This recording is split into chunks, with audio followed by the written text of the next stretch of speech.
Hello tout le monde, j'espère que vous allez bien. Je vous retrouve aujourd'hui pour un nouveau point lecture sur la chaîne.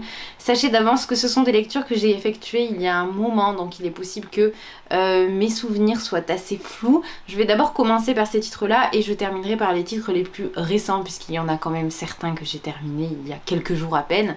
Mais pour les plus anciens, ça fait bien un mois et demi. Je vais commencer par un troisième tome avec La Faucheuse, le Glas de Neil Shusterman, qui est une saga publiée dans la collection R. Je pense qu'on peut dire qu'en France, la réputation et la notoriété de Neil Shusterman lui vient de cette saga qui est parue maintenant il y a 5 ou 6 ans je dirais pour le premier tome et qui a vraiment eu un succès retentissant sur les réseaux sociaux. Le premier tome a beaucoup fait parler de lui et pourquoi nous sommes dans une dystopie où la mort a disparu, où la maladie a disparu, où une espèce de technologie hyper avancée a connaissance de tout ce qui peut se passer, empêche les personnes de se suicider, empêche les personnes de se faire du mal, régit également tout ce qui va être plus de l'ordre du juridique et du sanctionnable, c'est-à-dire que personne ne peut vous attaquer dans la rue, il n'y a pas de violence en fait, tout simplement, tout ça a disparu. Sauf que compte tenu du fait que la mort n'existe plus, il faut bien réguler un petit peu la population et c'est là que les faucheurs rentrent en jeu.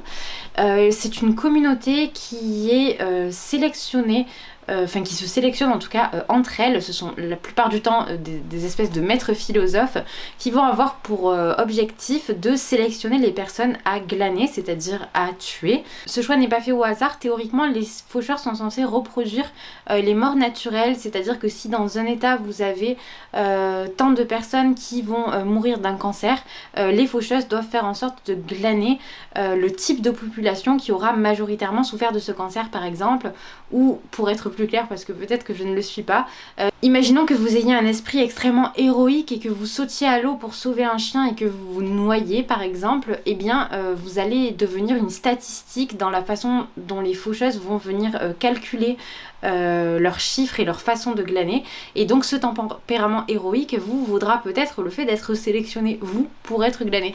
Voilà, donc en gros il y a vraiment cette volonté de reproduire quelque chose qui est au plus proche de la nature, tout en pourtant s'émancipant au maximum d'elle, puisqu'on fait quand même disparaître la mort. Je trouve personnellement que le premier tome est hautement philosophique, bien qu'il soit adressé à un public jeune et que je pense que n'importe qui peut le lire à partir de 13-14 ans je dirais, parce qu'il y a quand même des scènes assez compliquées et assez détaillées on va dire. Mais la réflexion plus philosophique, si elle sous-tend la trilogie, elle n'est pas au centre non plus, donc vous pouvez très bien lire ce récit uniquement pour vous divertir, ce n'est pas un problème. J'ai personnellement adoré cette trilogie, ça faisait très longtemps qu'une saga young adult ne m'avait pas fait cet effet, j'ai trouvé ça très mature, j'ai trouvé ça très riche. Je trouve que la traduction du roman est aussi très bien faite, on est vraiment pris dans le flux.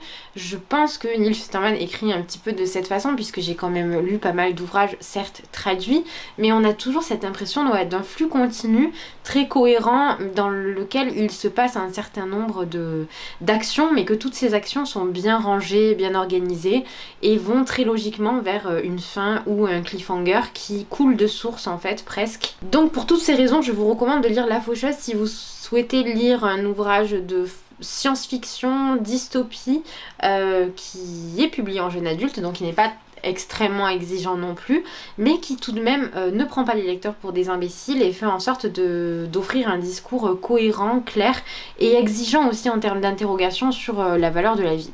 Encore un troisième tome avec Anne de Redmond de Lucy Maud Montgomery, qui est un ouvrage que j'ai beaucoup aimé. De façon générale, la saga d'Anne, je l'affectionne particulièrement. C'est vraiment mon moment doudou, mon moment de réconfort lorsque j'ai besoin de quelque chose de frais, mais en même temps de connu, de familier, de rassurant. Je me dirige vers Anne notamment.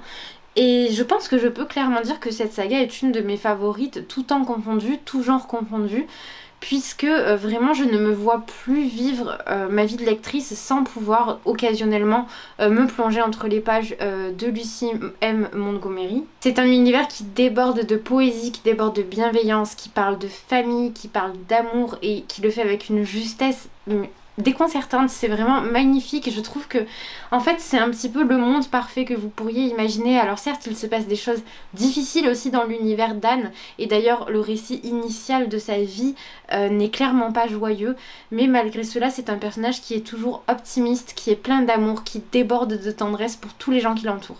Si vous ne connaissez pas ce récit, je vous invite déjà dans un premier temps à regarder la série Netflix Anne with an E pour peut-être vous réaliser si vous appréciez ou pas cet univers-là.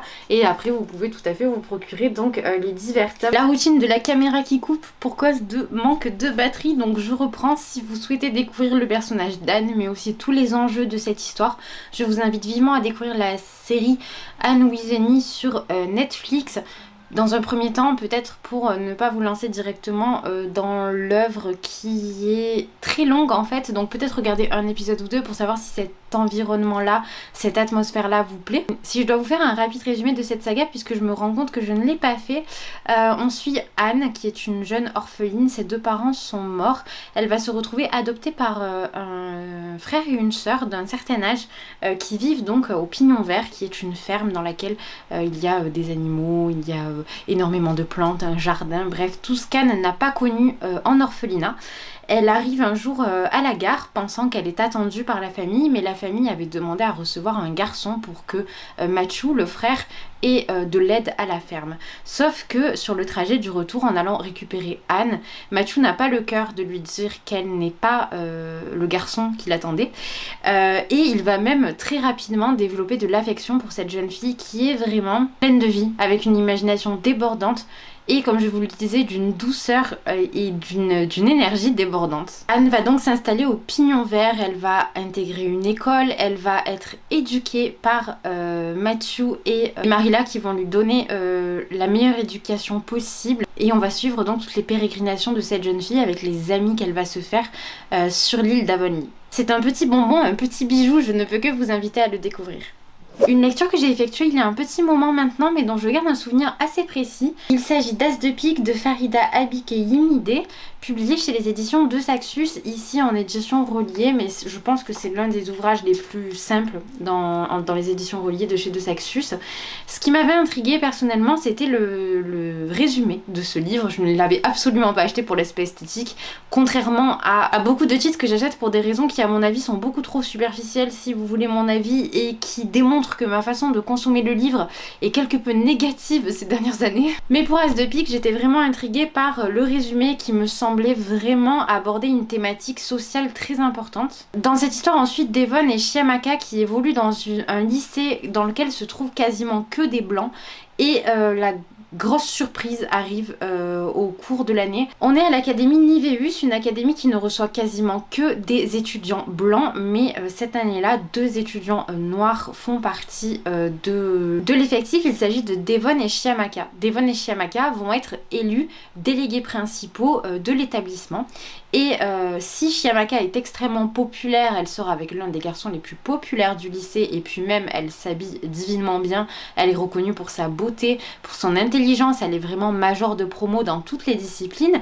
Devon, quant à lui, est plutôt un jeune homme effacé qui fait tout pour cacher plusieurs secrets, notamment les aventures qu'il a pu avoir avec un autre garçon. Bon nombre de rumeurs vont circuler dans l'établissement par le biais d'SMS envoyés sur tous les téléphones de tous les étudiants. Ces SMS concernent uniquement Chiamaka et Devon, et les rumeurs qui circulent sont absolument abjectes et révèlent les plus sombres secrets des 2 protagonistes. Si Devon n'a pas peur de voir sa réputation entachée, puisque jusque-là il ne faisait même pas partie des personnes les plus reconnues et vues dans son lycée, Chiamaka quant à elle souffre profondément de sa dégringolade sociale, on pourrait dire. Mais malgré tout, elle va s'allier à Devon pour enquêter et essayer de trouver qui est la personne qui se cache derrière As, qui est donc la personne qui envoie les messages. C'est un roman social qui parle de racisme avec beaucoup de justesse, qui est, je trouve, extrêmement simple au premier abord, mais quand on creuse, et je trouve que vraiment à la fin du récit, quand on arrive sur les 6-7 derniers chapitres, on a vraiment des réflexions sociologiques qui sont très intéressantes, et qui en fait, en mettant en scène 2 étudiants, donc 2 lycéens, dans l'atmosphère dans l'ambiance d'une école, parvient à dénoncer quelque chose de beaucoup plus grand. Le dysfonctionnement pointé du doigt dans l'académie de Niveus, c'est un dysfonctionnement qu'on pourrait trouver partout aux États-Unis, qu'on pourrait même trouver partout tout court, et je trouve que c'est très bien fait. Je trouve que l'autrice parvient bien à faire ce que j'appelle du très bon young adulte, à savoir s'approprier une thématique qui est peut-être exigeante, mais qu'on met vraiment, qu'on rend accessible pour des adolescents ou pour un public plus jeune, en rendant le récit haletant, prenant, mais sans enlever, sans faire de l'enrobage la chose principale du récit, mais bien au contraire, en fait, le récit est plein de rebondissements, c'est une certitude, mais ce ne sont pas les rebondissements en tant que tels qui sont importants. Et je trouve que c'est ça l'intelligence du récit. C'est que certes, textuellement, nous n'apprenons le véritable message de l'autrice que très tard dans le livre, mais plein de petits indices sont disséminés au cours de la lecture et au cours des très nombreuses actions qui ponctuent le récit.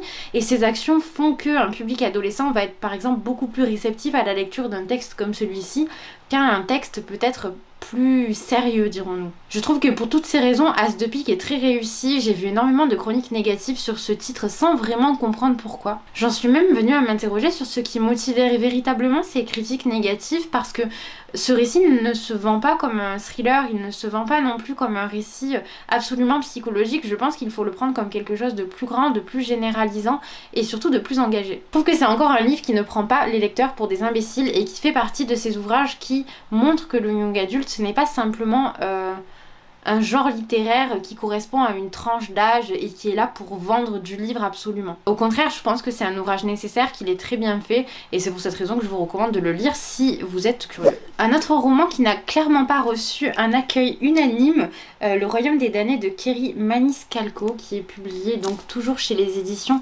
de Saxus. C'est une lecture que j'ai effectuée il y a maintenant bien 2 mois et demi, je dirais, et que j'ai personnellement beaucoup aimé. On est dans un récit fantastique qui se déroule en Italie, donc ça j'ai déjà énormément apprécié. Tout le vocabulaire italien avec toutes les références à la cuisine italienne, c'est des choses que je ne connais absolument pas, donc c'était très enrichissant. J'ai trouvé de mettre en scène des protagonistes qui évoluent dans le pays d'origine de l'autrice qui connaît très très bien sa culture, donc il y avait déjà toute cette dimension là qui avait commencé à me convaincre. Et puis en tant que tel, j'ai trouvé que le texte était intéressant. On est dans un scénario absolument classique, un enemies to lovers, tout ce qu'il y a de plus convenu, mais je trouve que le récit fonctionne bien. J'ai trouvé que les échanges entre les personnages avaient quelque chose d'assez dynamique, d'assez punchy. Il y avait beaucoup de tentatives d'humour qui n'étaient pas toujours réussies, d'où l'appellation tentative, mais aussi certaines qui fonctionnaient bien, je trouve, qui étaient originales et qui appelaient un petit peu le lecteur à sortir de sa zone de confort tout en restant dans quelque chose d'extrêmement convenu. Dans cette histoire, on suit Emilia qui a une jumelle du nom de Vittoria. Toutes les deux sont des sorcières, elles doivent cependant cacher leur pouvoir puisqu'elles pourraient être en danger, leurs pouvoirs sont recherchés. Un soir, Vittoria ne se rend pas au service du restaurant tenu par leurs parents où les deux jeunes filles travaillent et Emilia va partir en quête de sa sœur et la retrouver morte. Elle est dévastée par la perte de sa jumelle qui, elle s'en rend compte au fil du temps, lui cachait bon nombre de choses. Emilia va donc se lancer dans une quête frénétique afin de découvrir ce qui est véritablement arrivé à sa jumelle jusqu'au moment où elle va rencontrer le prince Colère qui est donc un des princes des enfers. Alors je sais que ça fait partie des choses qui ont énormément fait jaser puisque si je me souviens bien la traduction qui a été faite pour Colère n'est pas la bonne, ça ne devrait pas être le nom du protagoniste. Moi personnellement j'ai bien aimé le fait qu'il y ait cette appropriation des péchés capitaux, surtout qu'on est dans une Italie qui est quand même baignée de religion et de superstition aussi, donc je trouvais que c'était tout à fait cohérent, donc j'avoue que je ne me suis même pas posé la question de la traduction pour cet aspect-là bien précis. Après, on a vraiment les défauts habituels des chez de Saxus, c'est-à-dire qu'il y a des pages où, je ne l'ai pas noté sur celui-ci, mais où vous avez par exemple un mot imprimé en double, ou un espace manquant, ce genre de petits détails qui font que on est un petit peu sorti de la lecture. Mais en dehors de cela, évidemment, je ne vais pas vous dire que c'est un grand texte extrêmement révolutionnaire sur le plan de la littérature, de la langue, toutes ces choses-là, mais je trouve que par contre, pour la prétention qu'il a, il la remplit bien. C'est divertissant, c'est drôle, c'est touchant. Moi, j'avais très envie de savoir la suite et j'étais assez décontenancée de savoir qu'elle ne serait pas publiée tout de suite. Et d'ailleurs, je crois que la date de sortie du tome 2 n'a toujours pas été communiquée par les éditions de Saxus, ce qui me frustre profondément. Et par contre, j'ai pleinement conscience du fait que c'est un de mes péchés mignons, mais que la qualité en tant que telle de l'ouvrage est fortement discutable. C'est en cela que je comprends les avis assez divergents concernant ce titre. Maintenant, je trouve que ce qui est mis en avant dans les critiques négatives n'est pas très juste, dans le sens où ce sont les aspects qu'on trouve dans la romance qui est présentée dans ce titre sont les mêmes que ce qu'on pourrait trouver dans n'importe quel Enemies to Lovers, et pourtant encensés par la critique, alors que l'univers et la mythologie mis en place par l'auteur sont pourtant parfois moins denses. Personnellement, j'ai passé un bon moment pour ce que c'était, je l'ai vraiment pris comme un moment de divertissement, ça m'a divertie et j'étais happée par l'histoire d'Emilia, donc pour moi c'était vraiment gagnant. Je continue avec Lettre d'une inconnue de Stefan Zweig, donc on change radicalement de registre, mais je pense que vous êtes habitués avec les avis lecture sur la chaîne. Lettre d'une inconnue, c'est un roman de Zweig qui est tout petit, qui fait 93 pages. Alors non, il ne fait pas 93 pages, pardon, c'est qu'il y a 2 nouvelles dans le livre, excusez-moi, qui fait 64 pages. Et je l'ai lu sur un trajet jusqu'à Montpellier, donc j'avais à peu près, on va dire, 1h30 de route.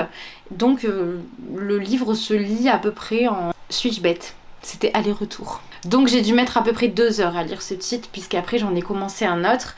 Et alors vraiment, j'étais emportée. Alors la plume de Zweig, sur moi, elle a un effet immédiat, c'est-à-dire que j'ai l'impression de plonger dans un puits, de m'enfoncer toujours plus profond, je suis incapable d'en sortir. Et quelle que soit la thématique abordée par l'auteur, la langue suffit à me tenir en haleine. Et la plupart du temps, les thématiques abordées par Zweig sont aussi très prenantes et très surprenantes. Donc pour moi, c'est toujours une franche réussite. Je n'ai jamais été déçue par un texte de Zweig. Même les ouvrages plus, on pourrait dire plus de théorie littéraire ou en tout cas d'études des textes des autres auteurs, je les trouve très bien. Alors je les trouve très peu universitaires en ce sens où Zweig se permet vraiment de mettre en avant l'amour qu'il a pour les auteurs, de décrire avec beaucoup de précision les émotions qu'il peut ressentir à la lecture des textes. J'ai notamment lu 3 mètres où il parle de Dostoïevski, de Balzac et de Dickens, et c'est vrai que dans cet ouvrage on sent la passion de Zweig pour les écrivains, mais la volonté de l'auteur n'est pas d'aller dans un écrit de normalien ou dans un écrit très universitaire. Au contraire, il se permet de digresser et de parler aussi de ce qu'est la littérature en un sens pour beaucoup de lecteurs, à savoir la littérature émotive, celle qui nous apporte des émotions, celle qui nous fait apprendre et voir les choses différemment, de par le fait qu'elle nous propulse dans un univers avec des personnages qui nous font ressentir des choses qu'on ne ressent peut-être pas tous les jours. Ou à contrario, des choses que l'on ressent tous les jours, qu'on ne comprend pas forcément et qui nous sont exposées différemment de la situation qu'on est en train de vivre dans l'ouvrage. Bref, Zweig, c'est toutes ces subtilités-là, c'est des choses qu'il fait très bien. Pour revenir au titre dont je devais vous parler, Lettre d'une inconnue, c'est un ouvrage dans lequel on suit un auteur viennois qui reçoit une lettre et ce texte, c'est ce que contient la lettre. Et cette lettre est écrite par une femme qui a toujours été folle de cet homme, une femme qui était éperdue d'amour pour lui et qui lui fait part de tous ses sentiments dans un écrit qui est vraiment poignant puisqu'elle a consacré son existence entière à cet homme malgré leurs différences d'âge, malgré le fait que le plus souvent elle n'était pour lui qu'une rencontre fugace et furtive, qu'il ne se rappelait même pas de son prénom. Elle nous confie la richesse de cet amour qui s'est vraiment cristallisé, qui n'a jamais été détruit puisque elle n'a jamais été véritablement déçue par cet homme. Donc c'est un amour immuable, inébranlable, qui ne peut pas disparaître. Il y a presque quelque chose de l'ordre de la folie parfois dans ce protagoniste féminin. J'ai trouvé que le récit était très beau, très bien écrit. Je suis toujours surprise par la capacité de Zweig à se mettre dans la peau d'une protagoniste féminine avec autant de justesse. Pour moi, c'est vraiment l'un des maîtres mots concernant la littérature de cet auteur. C'est que je trouve que tout est très juste, le ton est juste, les mots choisis le son, et je trouve vraiment... Alors je sais que Zweig n'écrivait pas toujours seul, qu'il y a tout de même eu 2 femmes dans sa vie, 2 femmes lettrées et 2 lettres qui l'ont accompagné, mais j'imagine que ça a grandement joué dans la composition de ses œuvres, mais je ne doute pas une seule seconde aussi de la clairvoyance et de la clarté d'esprit, de l'exigence dont pouvait faire preuve Zweig pour dépeindre des personnages très crédibles et mettre en scène des éléments qui sont vraiment criants de vérité et qui font réfléchir. Donc voilà, c'est un très beau texte de Zweig que je vous recommande de lire. Si vous n'avez jamais lu l'auteur par exemple, c'est une bonne alternative puisque 63 pages, vous découvrez à la fois la plume de l'auteur mais aussi sa capacité à parler des émotions humaines comme je vous le disais. Je continue avec La confusion des sentiments. Il me semble que je vous en avais parlé dans un vlog, mais je ne peux pas m'empêcher de faire un point dans un avis lecture sur ce titre-là. Donc c'est vrai que j'ai beaucoup lu Zweig ces derniers temps, mais c'est quelque chose qui arrive fréquemment. Je me lance dans un et finalement j'en lis 2 ou 3. La confusion des sentiments, je pense que c'était l'un de ceux qui me tentait le plus et je n'ai pas été déçue par ma lecture. J'ai vraiment trouvé que c'était bouleversant. J'ai vraiment eu le ventre serré durant toute ma lecture. On suit un jeune homme qui arrive à l'université, qui est complètement perdu. Il fait partie un petit peu il est à cet âge plutôt où on ne sait pas vraiment pourquoi on se lance dans telle ou telle chose. Ce qu'il sait en tout cas, c'est qu'il est brillant, qu'il peut avoir un avenir tout tracé devant lui, mais il fait le choix de boire, sortir, bref, profiter de la vie étudiante sans jamais se consacrer à ce pourquoi il est véritablement fait, à savoir la littérature. Mais tout va changer le jour où son père va débarquer dans son appartement et se rendre compte des déboires de son fils et de la vie qu'il mène, et il va lui poser un ultimatum. Cet ultimatum demande à son fils de changer d'université, ce qu'il va faire. Il va arriver dans une nouvelle fac et se présenter sans le vouloir, presque accidentellement, à un cours auquel il voudrait assister et rencontrer un homme, un professeur qu'il va admirer par-dessus tout. Entre les deux hommes va naître une relation basée dans un premier temps sur l'intellect, sur la connivence intellectuelle, sur la volonté de construire quelque chose d'un point de vue intellectuel, et vraiment c'est cet amour de la littérature qui va lier les deux hommes. Mais bien plus que ça, ce professeur va avoir un rôle de mentor, un rôle d'éducateur aussi. Ce jeune homme est jeune justement, et cet homme est tout de même bien avancé en âge, donc il va y avoir cette espèce de transfert qui va être fait sur cet homme à bien des égards, et je ne vais pas vous en dire plus puisque les enjeux de la relation sont multiples et variés. Je n'ai pas envie de vous dévoiler quels sont les tenants et les aboutissants de cette relation. En tout cas, c'est un texte magistral qui fait certainement partie de mes ouvrages favoris de Zweig, tout du moins dans ce que j'ai pu lire jusque-là, à voir si les suivants le détrônent, mais je l'ai vraiment trouvé incroyable. Je vous invite de même à le découvrir. On est encore dans un récit qui est très bref puisque l'ouvrage fait 124 pages. Je pense qu'il n'y a pas vraiment d'excuse pour ne pas découvrir ces titres qui sont trouvables d'occasion à des prix dérisoires, qui sont disponibles absolument partout, et que je pense même quelqu'un qui n'apprécie pas lire de la littérature classique pourra tout à fait aimer. Je vous présente un dernier ouvrage, puis j'aurai quelque chose d'un petit peu différent à vous présenter ensuite, Les ombres aussi ont peur du Nord de Philippe Leroy. Ce livre est paru chez les éditions Rageot, il est sorti le mois dernier, et je suis toujours curieuse de découvrir ce que fait Philippe Leroy. Si vous n'avez jamais entendu parler de lui, c'est notamment l'auteur de Dans la maison, qui est, me semble-t-il, son titre le plus connu chez les éditions Rageot. Et que j'avais bien aimé, même si ce n'était pas parfait. Dans ce récit-là, on suit Mathis Chamberlain, qui est un jeune homme qui est issu d'une lignée de personnes extrêmement fortunées. Son père est à la tête d'une énorme entreprise, son grand-père l'était également. Et durant ses vacances, il va se rendre dans les gorges du Verdon pour faire du parapente avec son père. Mais malheureusement, lors de cette descente en parapente, Mathis, oh là là, c'est terrible. J'ai vraiment du mal avec le nom du protagoniste parce que ce récit, j'y ai très peu adhéré. Mathis a un accident de parapente et tout est différent après cela. Il partageait ses vacances jusque-là avec une jeune fille dont il était proche. Elle était très amoureuse de lui. Et cette jeune fille va voir tout le changement de Mathis sans véritablement comprendre d'où viennent ces ruptures si franches dans sa façon d'être, dans sa façon de se comporter, dans sa façon de se tenir, de lui parler et d'être avec elle. Je trouve que ce roman a beaucoup de défauts, le premier étant, et je vous en ai parlé dans le vlog précédent, que le personnage de Mathis est introduit directement par sa sexualité, ce que j'ai trouvé assez dommage. Je trouve que c'est vraiment triste de se réduire à cela. On n'a aucune idée de ses goûts, de qui il est, de ce qu'il a pu faire jusque-là, d'où il vient, de qui sont véritablement ses amis, de quel lien il entretient avec eux, qu'immédiatement on nous pose sa sexualité comme étant un point d'interrogation et comme étant nécessaire à la façon dont il va se définir. J'ai trouvé que c'était assez réducteur et je trouve que c'est même un message assez dangereux parce que on n'est pas que ça, voilà, tout simplement. Et même si c'est sous couvert d'aborder des thématiques qui sont aujourd'hui très populaires dans la littérature young adulte, je trouve que c'est un petit peu facile d'aller sur ce terrain-là. D'autant qu'immédiatement après, quelques phrases, il me semble, ou quelques paragraphes plus loin, on apprend que Mathis s'interroge sur son identité de genre. Et là, pour moi, c'est devenu trop problématique. C'est pas possible en l'espace de 4-5 pages dans un roman young adulte de nous présenter un personnage qu'on ne connaît ni d'Ève ni d'Adam, uniquement par ces deux prismes-là, à savoir son identité de genre et ses orientations sexuelles. C'est pas possible. Je trouve que vraiment, ça renvoie quelque chose de très très négatif, encore une fois. Je pense qu'on se définit par énormément de choses. Je pense qu'on n'est pas obligé de se coller des étiquettes non plus. Je pense qu'on n'est pas obligé, en tout cas, de créer des personnages qui sont hyper stéréotypés en permanence pour surfer sur une vague qui est, qui fait vendre ou qui fait que votre roman est politiquement correct Je suis désolée, je m'énerve un petit peu, mais je trouve ça assez déroutant de présenter immédiatement un personnage par ces biais-là, sans rien nous en dire. Et en plus, je trouve vraiment que ce sont des messages contradictoires à une époque où on essaie finalement de dépasser ces stéréotypes de genre, de venir immédiatement nous dire que, en gros, il ne se sent pas garçon parce qu'il a peur de faire du parapente. Je trouve ça vraiment absurde. Enfin, vraiment, cet aspect-là ne m'a pas du tout plu. Et en dehors de cela, dans la construction du récit très général, j'ai le même reproche à faire à cet ouvrage que ce que je pourrais avoir à dire sur Dans la maison, par exemple.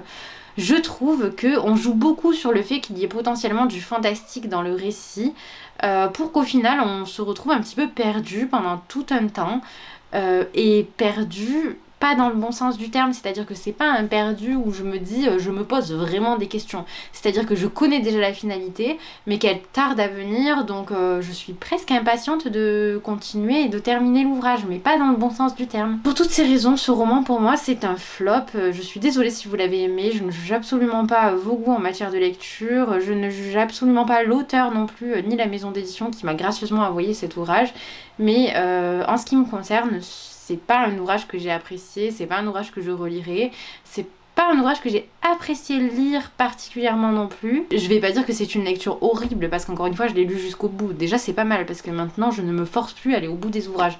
Là je l'ai fait. Je trouve que la chute est assez originale, mais ça ne remonte pas le reste pour moi, qui prend beaucoup trop de place, qui ne me plaît pas. Et donc je termine cet avis lecture avec le carnet du fan de manga et d'anime publié chez les éditions 404. Je vous l'avais montré dans un book haul. Et je vous remontre un petit peu à quoi ça ressemble. En gros, ce sont des planches comme ceci où vous avez simplement à remplir ce que vous voulez. Donc vous pouvez classer vos goodies, les expériences au Japon, il y a des quiz sur les mangas, vous pouvez référencer toutes les sorties qui vous intéressent, que ce soit en manga, en animé, en film. Vous avez également plein de propositions d'animés, de mangas ou de dramas japonais.